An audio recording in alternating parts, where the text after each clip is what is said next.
Hi friends, இன்றைக்கி இந்த வீடியோவில் இட்லி தோசைக்கு மாற்றாக முற்றிலும் புதுமையான டிஃபன் ரெசிப்பிங்க.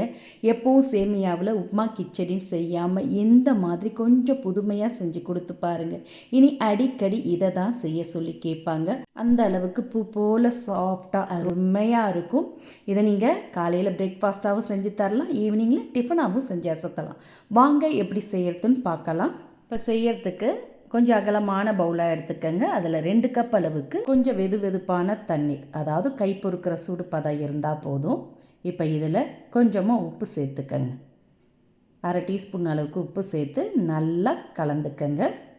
கலந்துட்டு இதில் ஒரு பேக்கெட் சேமியா சேர்த்துக்கங்க.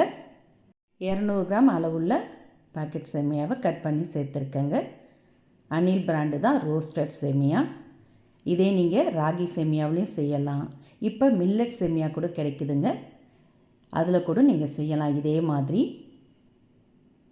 இப்போ சேமியாவை சேர்த்துட்டு நல்லா முழுகிற அளவுக்கு கலந்துட்டு இதை அப்படியே ஒரு 2 நிமிஷம் ஊற விட்டிங்கன்னா போதும். அதிக நேரம்லாம் ஊற விட்டுடாதீங்க, ஒரு 2 நிமிஷம்தான். அதிலே சேமியா நல்லா சாஃப்டாக ஊறி வந்திருக்கு பாருங்கள். இதிலே பாதி அளவுக்கு சேமியா வெந்துடும். இப்போ இதை அப்படியே ஒரு ஸ்டீமர் வடிகட்டியில் வடிகட்டி எடுத்துகிட்டு வந்துடுங்க. கொஞ்சம் கூட தண்ணீர் இருக்கக்கூடாது. இது மாதிரி ஒரு ஸ்டீமரில் வடியை விட்டு அதுக்கப்புறமா எடுத்துகிட்டு வந்து பவுலில் சேர்த்துக்கங்க. சேர்த்து இது மாதிரி நல்லா கலந்துக்குங்க. கலந்த பிறகு இதோட அரை கப் அளவுக்கு துருவின ஃப்ரெஷ்ஷான தேங்காய் சேர்த்துக்கங்க. கூடவே அரை கப் அளவுக்கு சர்க்கரை, நீங்கள் நாட்டு சர்க்கரை கூட சேர்த்து செய்யலாம். கூடவே அரை டீஸ்பூன் ஏலக்காய் பொடி. சர்க்கரை உங்கள் இனிப்பு சுவைக்கு ஏற்ற மாதிரி கூடுதலாகவோ கம்மியாகவோ சேர்த்துக்கங்க.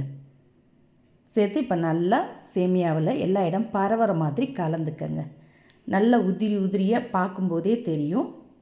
இது மாதிரி உதிரி உதிரியாக தனித்தனியாக பிரிஞ்சு வந்திருக்கு பாருங்கள். நல்லா பூ போல் சாஃப்டாக இருக்கும். இப்போ இதை ஆவியில் வேக வச்சு எடுத்துக்கலாம். அதுக்கு இது மாதிரி புட்டு மேக்கர் இருந்ததுன்னா எடுத்துக்கங்க. நான் பவுல் ஷேப்பில் புட்டு மேக்கர் இருந்தது எடுத்துருக்கேன். உங்ககிட்ட குழல் ஷேப்பில் இருந்தால் கூட அதில் கூட நீங்கள் ஃபில் பண்ணி ஸ்டீம் பண்ணி எடுத்துக்கலாம். அதில் அடியில் இது மாதிரி ஒரு பிளேட் கொடுத்துருப்பாங்க. அதை வச்சுட்டு அது மேலே கொஞ்சமாக ஃப்ரெஷ்ஷான தேங்காவை பரவலாக தூவிட்டு இப்போ கலந்து வச்ச சேமியாவை எந்த அளவுக்கு உள்ளே சேர்க்க முடியுதோ அந்த அளவுக்கு உள்ளே சேர்த்து ஃபில் பண்ணிக்கங்க. உங்ககிட்ட இந்த மாதிரி புட்டு மேக்கர் இல்லாட்டி நீங்கள் கொட்டாங்குச்சி கூட எடுத்துக்கலாம். கொஞ்சம் அகலமான கொட்டாங்குச்சியில் ஒரு கன்று மட்டும் ஓட்டை போட்டு எடுத்துக்கங்க. இப்போ இதை அப்படியே ஸ்டீம் பண்ணுறதுக்கு ப்ரெஷர் குக்கரில் அடியில் ஒரு டம்ளர் தண்ணி ஊற்றி நல்லா கொதி வந்த பிறகு குக்கரை மூடிக்கங்க. மூடிட்டு அதில் அப்படியே அந்த புட்டு மேக்கரை சொருகிடுங்க. விசில் போடுவோம்ல அந்த இடத்த அப்படியே சொருகி விட்டுடுங்க. 2 நிமிஷத்துலேயே நல்லா மேலே நீராவி வருது பாருங்கள். அதில் உள்ள ஹோல்ஸ்லேயே நல்லா தெரியுது. இப்போ இதை அப்படியே எடுத்து பிளேட்டில் மாற்றிக்கங்க. திரும்பவும் அதிலே ஃபில் பண்ணி ஸ்டீம் பண்ணி எடுத்துக்கங்க. நம்ம கலந்த ஒரு பேக்கெட் சேமியாவில் 2 பேர் நல்லா ஃபில்லிங்காக சாப்பிட்லாம்.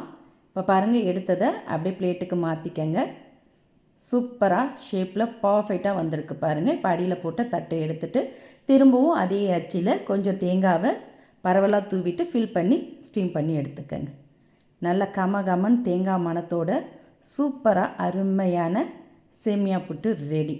பார்க்கும்போதே எடுத்து சாப்பிடணும்னு தோணுங்க. அந்த அளவுக்கு பூ போல் சாஃப்டாக இடியாப்பம் சாப்பிட்ட ஃபீல் கிடைக்குங்க. கண்டிப்பாக இந்த மாதிரி ஈஸியாக ட்ரை பண்ணி பாருங்கள்.